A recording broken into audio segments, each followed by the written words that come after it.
जब अल्लाह को अपनी रुबूबियत का ऐलान कराना मकसूद हुआ, मुस्तफ़ा करीम की शरीयत को आम कराना मकसूद हुआ, अम्र बिल तबलीग का काम कराना मकसूद हुआ, जब लोगों को इसी अखंड भारत की पाकीज़ा ज़मीन पर लोगों को दीन समझाना मकसूद हुआ, माँ बाप के हुकूक बताना मकसूद हुआ और वालिदैन के हुकूक बताना मकसूद हुआ, औरतों को पर्दे के हवाले से बताना मकसूद हुआ, अज़मत उलमा बताना मकसूद हुआ, अज़मत सहाबा बताना मकसूद हुआ, फ़ज़ाइल उलमा बताना मकसूद हुआ, फ़ज़ाइल औलिया बताना मकसूद हुआ, तो संजर की वादी में ख्वाजा ग़यासुद्दीन के घराने में मेरे ख्वाजा आपके ख्वाजा हिंद के राजा को पैदा किया बहुक्म मुस्तफ़ा। इसी अखंड भारत की पाकीज़ा ज़मीन पर हिंद के राजा मेरे ख्वाजा की ड्यूटी लगती है। आने के बाद आपने अजमेर मोहल्ला में मिशन कायम किया, वहां से अम्र बिल तबलीग का काम शुरू किया, लोगों को बताया ऐ लोगों ये बाबूदाने बात लेना है, ये पेड़ की इबादत ना कर, ये पेड़ की पूजा ना कर, ये नदी और नालों की इबादत ना कर, ये पहाड़ और पहाड़ों की चोटियों की इबादत ना कर, ये खुदा नहीं है, ये मखलूक खुदा है।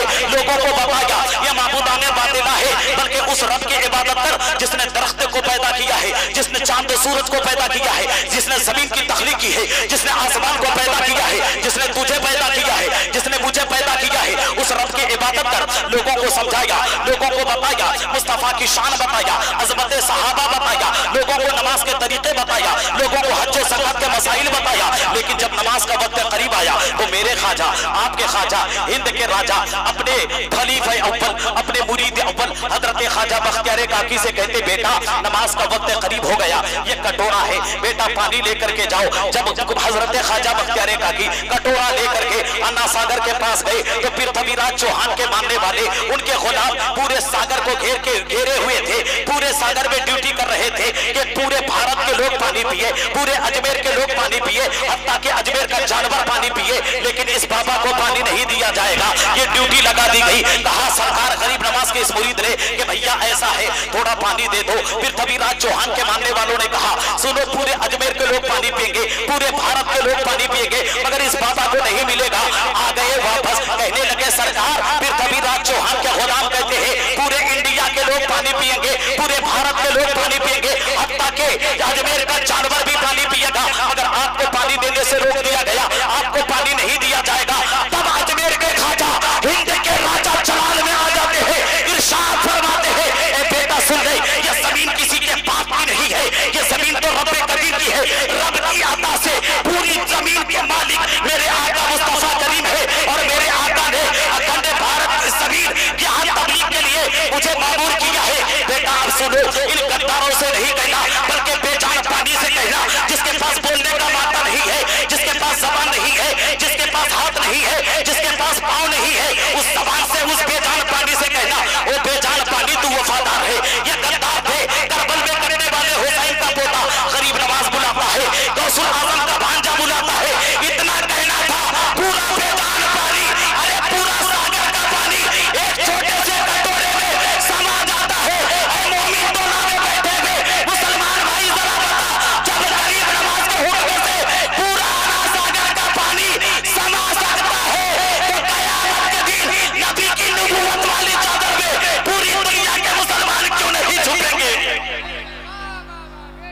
बेटे आ जाओ तकरीर सुन लो, नहीं सुना ना फिर पछताओगे हमेशा। आ जाओ बैठ जाओ मेरे भाई बैठ जाओ, आ जाओ अब लहक के जरा दुरूद पाक पढ़ो।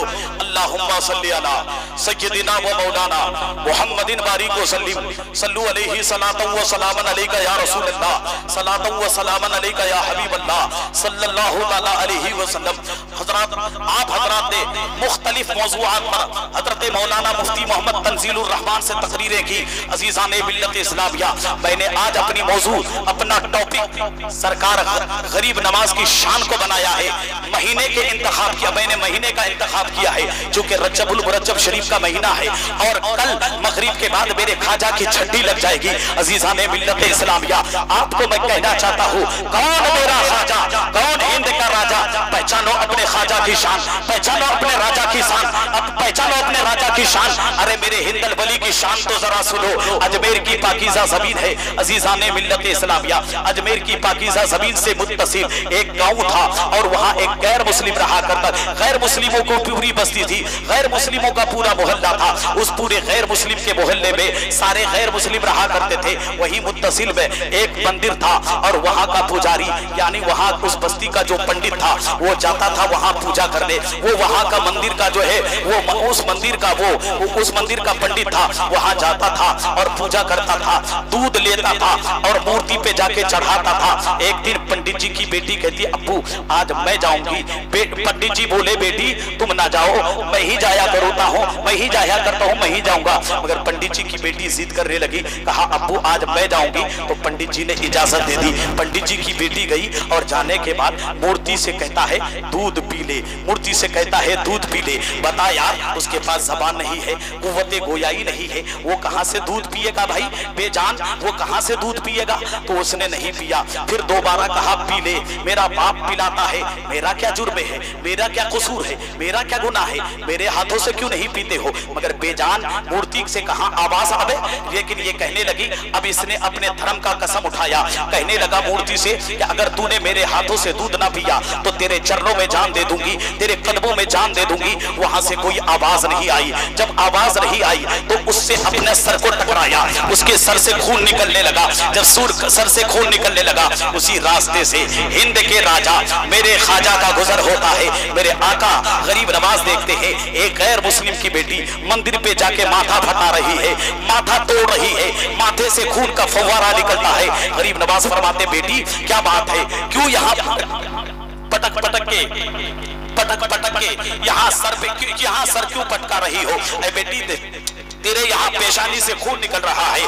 तब वो गैर मुस्लिम की बेटी कहती है ये मेरे मजहब का मामला है, मेरे धर्म का मामला है, मेरे धर्म का मामला है। आप अलग मजहब से ताल्लुक रखते हैं, आप चले जाइए, यहाँ आपका कोई मतलब नहीं है। कहा बेटी लेकिन मैटर क्या है, मेरा मामला क्या है। गैर मुस्लिम की बेटी कहती है, पंडित जी की बेटी कहती है मामला ये है मेरा बाप रोजाना आता है, इसको दूध पिला के जाता है, लेकिन आज मैं आई हूँ तो ये दूध नहीं पी रहा है। लेकिन मेरा जुर्म क्या है, मेरा कसूर क्या है, इसीलिए मैं कसम उठाई हूँ कि अगर ये मेरे हाथ से दूध नहीं पिया तो इसके चरणों में जान दे दूंगी। सरकार गरीब नवाज फरमाते हैं अबे जब इसका बाप दूध पिलाता है तो फिर पीता क्यों नहीं है। गरीब नवाज ने पहले समझाया कि बेटी तेरा बाप दूध नहीं पिलाता है बल्कि दूध चढ़ाता है, मगर बच्ची ना मानी। तब गरीब नवाज ने मूर्ति से मुखातब होकर कहा अबे जब इसका बाप दूध पिलाता है तो फिर पीता क्यों नहीं है। मगर बेजान मूर्ति से कहा आवाज आवे। जब गरीब नवाज आलमे जलाल में आते हैं और मूर्ति के कान को पकड़ते हैं तो मूर्ति हिलने लगता है। उसके बाद गरीब नवाज पैर मारते हैं, पीता है कि नहीं।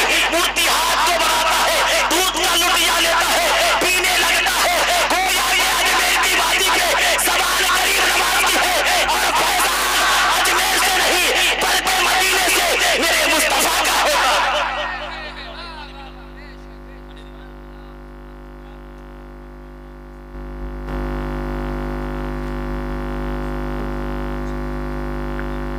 नारे तकबीर, नारे रिसालत, ख्वाजा का हिंदुस्तान। दुरूद पाक पढ़ें अल्लाहुम्मा सल्ली व सल्लिम दाइमन अबदा सल्लु अलैहि सलातु व सलाम अलैका या रसूलल्लाह सल्लल्लाहु तआला अलैहि वसल्लम। यह है मेरे आका गरीब नवाज की पावर। अब बच्ची जब दूध पी लिया तो घर जाने लगी। जब घर जाने लगी ना तो बस्ती वालों ने कहा तेरे इस पेशानी से खून क्यों निकल रहा है, तेरे सर से खून क्यों निकल रहा है। तो बच्ची खुशी के मारे कहती है आज मैंने मूर्ति को दूध पिला के आई हूँ, मूर्ति को दूध पिला के आई हूँ। सारे गांव वाले बोले पंडित जी तेरी बेटी कितनी बेवकूफ बना रही है, तेरी बेटी तो इज्जत लुटा के आ रही है, तेरी बेटी तो इज्जत को तार तार करके आ रही है। तुम इतने सालों से पूजा करते हो, तुम तो ना पिला सके, मगर तेरी बेटी कहती है मैंने पिला दिया। बताओ कितनी किस बयानी से काम कर रही है, तेरी बेटी कितना झूठ बोलती है। तेरी बेटी तो इज्जत को लुटा के आई है। अजीज़ान मिल्लत इस्लामिया, जब पूरी बस्ती वालों ने इस तरीके से ताना देना शुरू किया, जब पूरी बस्ती वालों ने इस तरीके से पंडित जी की बेटी को कहने लगा, तो उसके बाद पंडित जी की बेटी रोने लगी। चाहे भाई अपनी बेटी हो या गैर की बेटी हो, जब इल्जाम लगाया जाता है तो बच्चियां रोया करती है। अब उसके बाद पंडित जी बोले बेटी ऐसा है रोने की जरूरत नहीं है, अगर आज तूने दूध पिलाई है तो कल भी तुम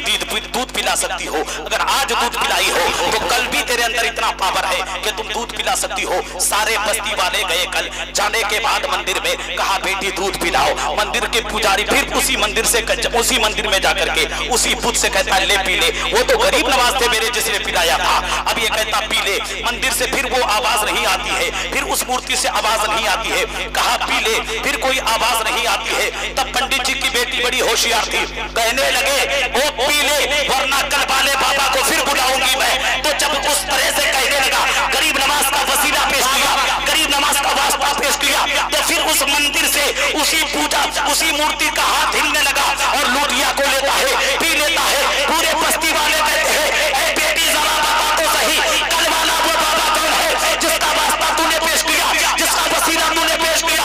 तो पंडित जी की बेटी बोलती है वो बाबा इधर से आया था और इधर को गया था। सारे बस्ती वाले दौड़ पड़े, जब गए तो देखा कि गरीब नवाज एक पेड़ के नीचे बैठे हैं। पंडित जी की बेटी बोली कोई और वो बाबा नहीं है, यही बाबा है। गरीब नवाज से कहने लगे पंडित जी सरकार क्या बात है, आपने कल मूर्ति को दूध पिलाया, लगता है आप भगवान है, लगता है आप खुदा है। गरीब नवाज फरमाते नहीं नहीं मैं खुदा नहीं हूँ, मैं बल्कि मखलूक खुदा हूँ। तो कहा ये पावर कैसे आ गया? तो गरीब नवाज फरमाते हैं कि सुनो सुनो मैं उसकी इबादत करता हूँ जिसने तुम्हें पैदा किया, जिसने जमीन को पैदा किया, उसी का पावर है कि मैं बेजान मूर्तियों को भी दूध पिला दिया करता हूँ। नारे तकबीर, नारे रिसालत, उलमाए अहले सुन्नत, ख्वाजा का हिंदुस्तान, मुफ्ती रागिल रजा कादरी, बहुत खूब जिंदाबाद मगर मेरे जिंदाबाद। भाई उन्होंने तो बेजान मूर्तियों को दूध पिलाया है। कैसे पिलाया? इसलिए कि उन्होंने शरीयत मुस्तफा को पहले अपने ऊपर नाफिज किया। बेटे तुम तो आके जलसों में हुल्लड़बाजी कर रहे हो, जलसे में आके बेटे हुल्लड़बाजी कर रहे हो। अब जब तकरीर सुनने का वक्त आया तो सारे भाग गए, यही दीवाने बैठे हैं। वो तो कुछ लोग आते हैं मुकर्रिर को देखने आते हैं, कुछ लोग छोकरियों को देखने आते हैं और कुछ लोग शोरा को देखने आते हैं। बहुत कम लोग होते हैं जो इस नीयत से आते हैं कि जो बातें बताई जाएगी मैं अमल करूंगा। उन्होंने मेरे आका गरीब नवाज ने पहले नबी की शरीयत अपनी जिंदगी में नाफिज किया। अबे बताओ मैं तुमसे कहूं कोई बात तो ये जरूरी नहीं कि तुम मान लोगे, मगर तुम मुख्तार हो कि नहीं अपने वजूद का, अपनी जात का मुख्तार हो कि नहीं? बताओ तुम अपने ऊपर शरीयत के कवानीन को तुम अमल कर सकते हो कि नहीं? बिल्कुल मुख्तार हो तुम। तो अपनी जिंदगी में मुस्तफा की कानून को नाफिज करो, अपनी जिंदगी में मुस्तफा की शरीयत को नाफिज करो, अल्लाह की बात मानो, अल्लाह के रसूल की बात मानो। मगर बेटे तुम अजमेर भी जाते हो ना, वो चादर चढ़ा लिए, गादर चढ़ा लिए। याद रखना ये मुस्तहब चीजें हैं, नमाज फर्ज है, मगर गरीब नमाज का मिशन क्या है? गरीब नमाज, एक बात सुनो और बता दूं, अरे अजमेर शरीफ जब जाते हो क्यों जाते हो? सरकार ख्वाजा गरीब नवाज की बारगाह में कुछ लेने ही तो जाते हो, और लेने जब जाते हो तो कुछ देने भी जाते हो। तो बेटा दो वो जो गरीब नवाज को पसंद हो। अपनी पसंद की चीजें ना लिया करो, बल्कि वो चीजें गरीब नवाज की बारगाह में पेश करो जो मेरे आका गरीब नवाज को पसंद है। जो मेरे आका गरीब नवाज को पसंद है वो चीजें ले जाया करो। आका गरीब नवाज को क्या पसंद है? बेटा याद रखना, आला हजरत ने फतवा रज़विया शरीफ में लिखा है एक चादर चढ़ाना जायज है, मगर 1000 चादर चढ़ा हुआ है। अरे ये गरीब नवाज का मिशन नहीं है। गरीब नवाज का मिशन ये है, गरीब नवाज को पसंद ये है नमाज पढ़ी जाए, गरीब नवाज को पसंद है कुरान की तिलावत हो, गरीब नवाज को पसंद है आमाले सालेहा किया जाए, गरीब नवाज को पसंद ये है हज्जे बैतुल्लाह किया जाए, उमरा किया जाए, आमाले सालेहा किया जाए, लोगों पर जुल्म ना किया जाए, लोगों के गैर महरम की बेटियों को ना देखा जाए। और गरीब नवाज को पसंद ये नहीं है शराब ना पिया जाए, जुआ ना खेला जाए। बताओ बेटे तुम शराब पी करके गरीब नवाज की बारगाह में जाओगे, बताओ फैजान मिलेगा? तुम अगर जुआ खेल के गरीब नवाज की बारगाह में जाओगे, बताओ फैजान मिलेगा? अरे कभी फैजान नहीं मिल सकता। गरीब नवाज की बारगाह में अगर फैजान लेने जाते हो तो चादर बाद में चढ़ाओ, नमाज पहले पढ़ो, फूल बाद में चढ़ाओ, कुरान की तिलावत पहले करो, फूल बाद में चढ़ाओ, आका पर दुरूद पहले पढ़ो। जब नमाज का वक्त हो जाए पहले नमाज पढ़ो, फिर कुरान की तिलावत करो, आका पर दुरूद पढ़ो, उसके बाद गरीब नवाज की बारगाह में आओ, आकर कहो सरकार गरीब नवाज जो तुझे पसंद था मैंने वो कर लिया, जो तेरा मिशन था मैंने कर लिया। ऐ गरीब नवाज और मेरी दिल की बात सुन ले, मेरे मुकद्दर को तेरे सदके में अल्लाह तब्दील कर दे। तो याद रख ले इससे गरीब नवाज भी खुश होगा, गरीब नवाज का खुदा भी खुश होगा। कितने लोग आए हो नमाज पढ़े हो? किसी ने इशा की? चले बेटे जलसा सुनने। मेरी कौम की बेटियां नमाज पढ़ी हो ईशा की ना, बड़े नात के शौकीन है, ये कौन सुनेगा कड़वी बातें, अपनी जिंदगी में कौन अप्लाई करेगा। नाते नबी सुनना भी मेरे आका की सुन्नतें हैं, मगर ये दीन की बातें कौन सुनेगा। ये अपने ऊपर कब अप्लाई करोगे, अपने जिंदगी में कब नाफिज करोगे बताओ। मालूम है सरकार गरीब नवाज ने फराइज पर अमल किया, वाजिबात पर अमल किया। बेटे तुम फराइज को भी छोड़ते हो, वाजिबात को भी छोड़ते हो, मुस्तहब चीजों में लगे रहते हो। ये मेरी कौम की बेटियां कम है, ये हुल्लड़बाजी करने में कम है। तुम्हें शर्म नहीं आती, अपनी बहन और बेटियों को लेके मज़ारात में जाते हो। आला हजरत कहते हो हम आला हजरत के गुलाम हैं, पढ़ा नहीं फतवा रज़विया। अरे किसी औरत को मज़ार में जाना जायज नहीं। अगर आला हजरत से मोहब्बत है तो आला हजरत की माननी पड़ेगी। आला हजरत से अगर मोहब्बत है, आला हजरत ने जो कहा है उसको अपनी जिंदगी पर नाफिज करना पड़ेगा। अगर आला हजरत से अकीदत है तो बहन को लेकर के मज़ार पे मत जाना, माँ को लेकर के मज़ार पे मत जाना, बेटी को लेकर के मज़ार पे मत जाना। इसीलिए कई औरतों को मज़ार पे जाना हराम है। ये औरतें घर में रहे और वहीं से दुआएं करे, मेरा खुदा को है। अगर ये औरतें घर में मुसल्ला बिछा के अपने रब को पुकारे और जब ये दुआ के लिए हाथ उठा दे तो इसकी दुआ खत्म बाद में होगी, अल्लाह इसकी दुआ को पहले कबूल करेगा। शरीयत के मुताबिक जिंदगी गुजारो, शरीयत के मुताबिक जिंदगी गुजारो। मेरे भाई जलसा करने का मकसद ये होता है कि इंसान के अंदर सुधार पैदा हो। जलसा करने का मकसद ये होता है जो बेनमाजी है वो नमाजी हो जाए। जलसा करने का मकसद ये होता है जो कल तक जुआ खेलता था आज इस जलसे के बाद जुआ ना खेले। जलसा करने का मकसद ये होता है जो कल तक शराब पीते थे इस जलसे के बाद वो शराब ना पिए। मेरी कौम की बेटियों तुम भी सुनो और कसम खा लो, इस जलसा करने का मकसद ये है, यहाँ से पैगाम देने का मकसद ये है कि तुम किसी गैर महरम छोकरे से बातें ना करो, किसी गैर महरम लड़के को ना देखो। अरे याद रखना ये जो तेरा दिल दिया है, अल्लाह ने जो तेरा दिल पैदा किया है, किसी गैर महरम छोकरे से दिल लगा के लेने की नहीं बल्कि मुस्तफा से दिल लगाने के लिए। अल्लाह ने जो तेरे अंदर दिल पैदा किया है किसी आवारा लड़के से दिल लगाने के लिए नहीं। अल्लाह ने जो तेरे अंदर दिल पैदा किया है किसी छोकरे से दिल लगाने के लिए नहीं बल्कि इस दिल को पैदा किया है अपने रब से लगा लो। इस दिल को इसीलिए अल्लाह ने पैदा किया है उसके महबूब से लगा लो। अल्लाह ने तेरे अंदर दिल इसीलिए पैदा किया है अल्लाह के महबूबीन बंदे से लगा लो। याद रखना अल्लाह के महबूबीन से जब दिल लगाओगे तो तुझे दुनिया में भी कामयाबी मिलेगी, मरने के बाद हश्र में भी कामयाबी मिलेगी। नारे तकबीर, नारे रिसालत। यही रोक के एक जुमला देता हूं औरतों के हवाले से। मेरी बहन मालूम है कितनी औरतें हैं जिनके सरों में दुपट्टा खसका हुआ है और ये मेरे लिए देखना भी जायज नहीं है, ना उनके लिए दिखाना जायज है।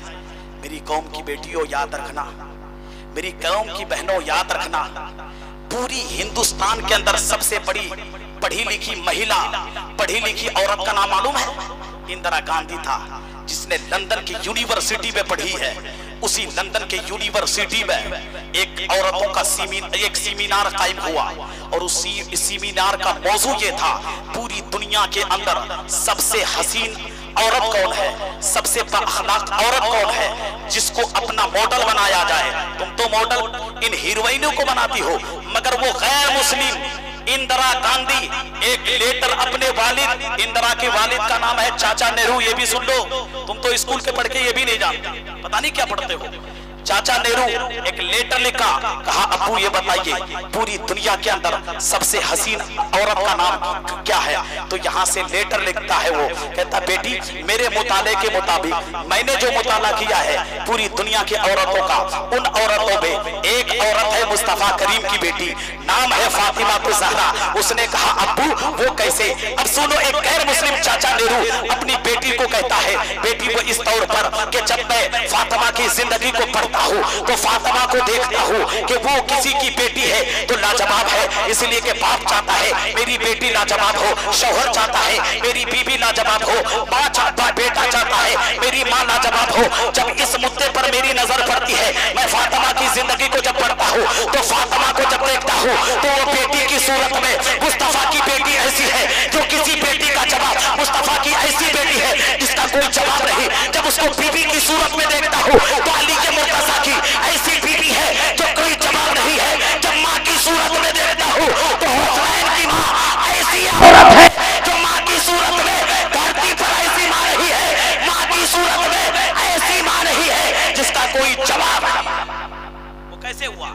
तुम फॉलो करो हजरत फातिमा को, लेकिन तुम तो इनको फॉलो करती हो।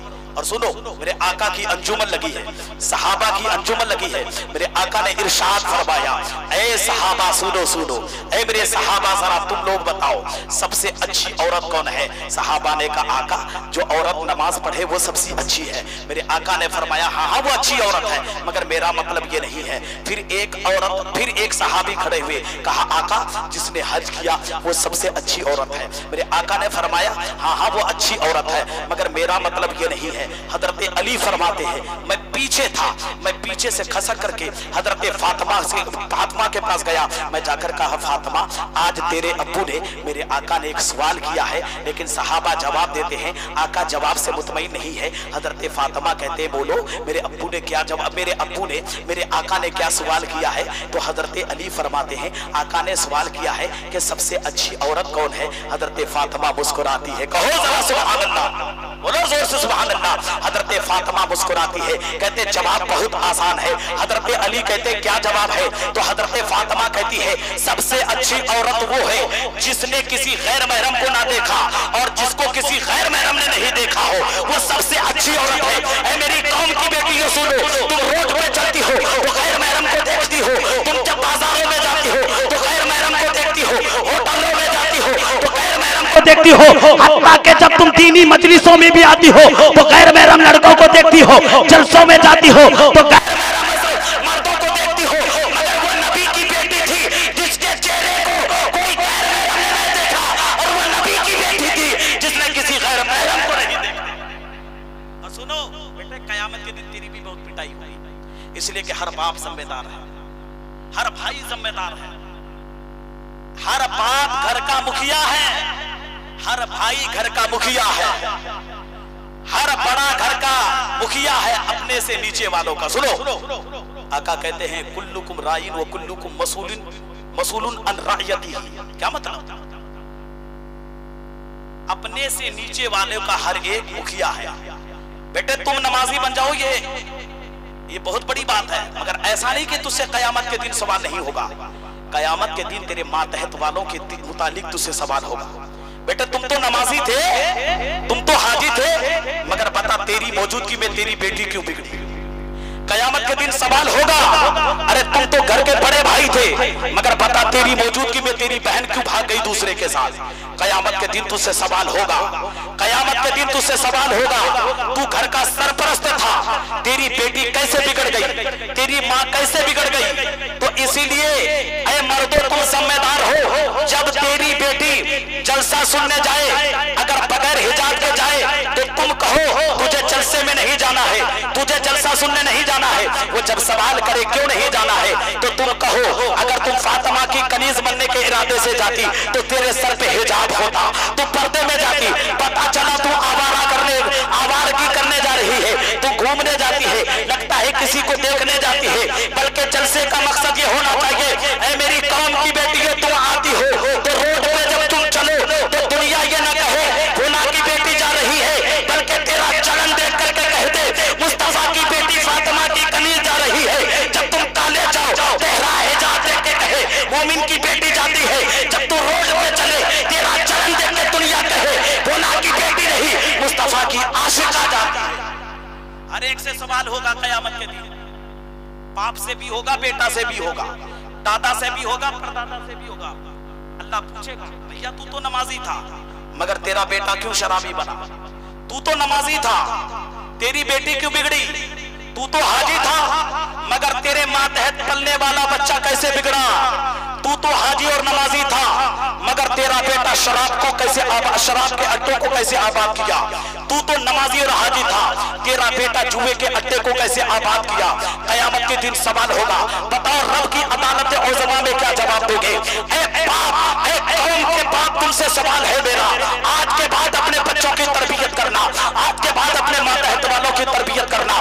तरबियत की सूरत ये होगी, तरबियत की सूरत ये होगी, दिन और रात के 24 घंटे होते हैं, 24 घंटे में कभी तेरे घर में दीन मुस्तफा की बात नहीं होती है, 24 घंटे में कभी भी तेरे घर में कानून मुस्तफा की बात नहीं होती है, दिन के 24 घंटे में कभी तेरे घर में कुरान की तिलावत नहीं होती है। वही सीरियल, वही फिल्में, वही गुंडागर्दी, वही एक्टरों की बातें, वही फिल्मों की हीरोइनों की बातें,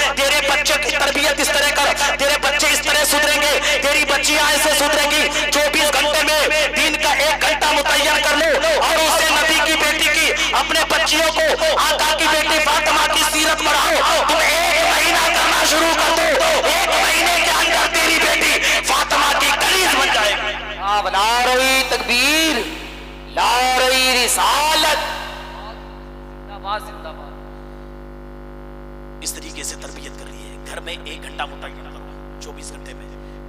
बताओ उन्हें अज़मत कुरान के बारे में, नमाज के वहीदात पे बात हो, नमाज के फजाइल पर बात हो, पर्दा के हवाले से बातें हो, हुकूकुल्लाह के बारे में बातें हो, हुकूकुल इबाद के बारे में बातें हो। तुम्हारे समाज में क्यों नहीं बिगड़ेंगे बच्चियां? आज हमारी कौम की बेटियां गैरों के साथ भाग रही है, अपने नहीं गैरों के साथ। ये जो मोबाइल ऐसा है, इससे खतरनाक इंटरनेट है। मेरी कौम की बेटियां फेसबुक में जाके गैर मुस्लिम बच्चों से, मुसलमान तो मुसलमान, गैर मुस्लिमों से दोस्ती करती है। नतीजा ये होता है वो गैर मुस्लिम लड़कों के साथ भाग जाती है। बाद में तुम पछताते हो। ये किसकी गलती है? गलती उसकी कम है, गलती तेरी ज्यादा है। तुमने अपने बालिग बच्चे के हाथ में मोबाइल क्यों थमाया? क्या जरूरत थी?